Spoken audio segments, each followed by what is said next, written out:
you know, it's kind of hard sometimes to find clean water in this world, and sometimes you can't see the bottom of the river or it's polluted. This one out here, it's very nice because you can go either to the Jacks Fork or the Current and look all the way to the bottom and see it. It's crystal clean, and it's a very, very nice river system, and that's why it is a national park on the same level as Yosemite or Yellowstone or any other national park. Starting in 1868, people started coming to this region out here at Alley. The mill itself was built in 1894. And as the mill got built 100 years ago, you couldn't buy a sack of flour, you couldn't buy a loaf of bread as we do today. It wasn't available.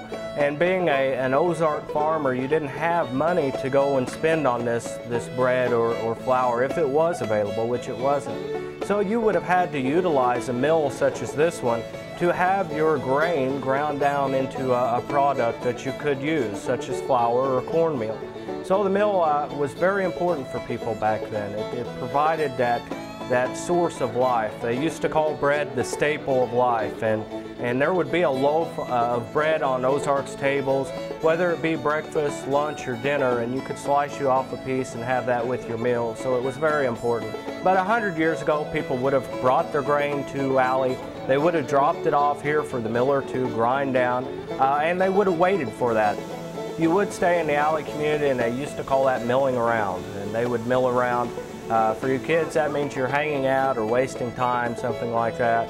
They would mill around. They would go to the mercantile store, get supplies. It was a time for people to socialize. You got to remember, this was a time without telephones and emails.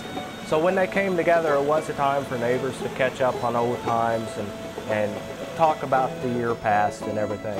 Of course, the water is our power. That's why the mill is here. When I go over here and I turn this wheel, what I'm doing is opening up those flaps, allowing the water to drain out and kick the machines in motion.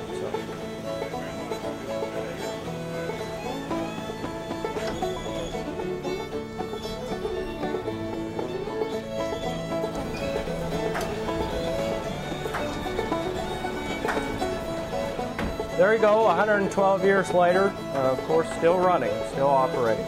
It was very important, these roller mills, because without them you wouldn't have had your daily bread. So you're all welcome to go mill around as they used to.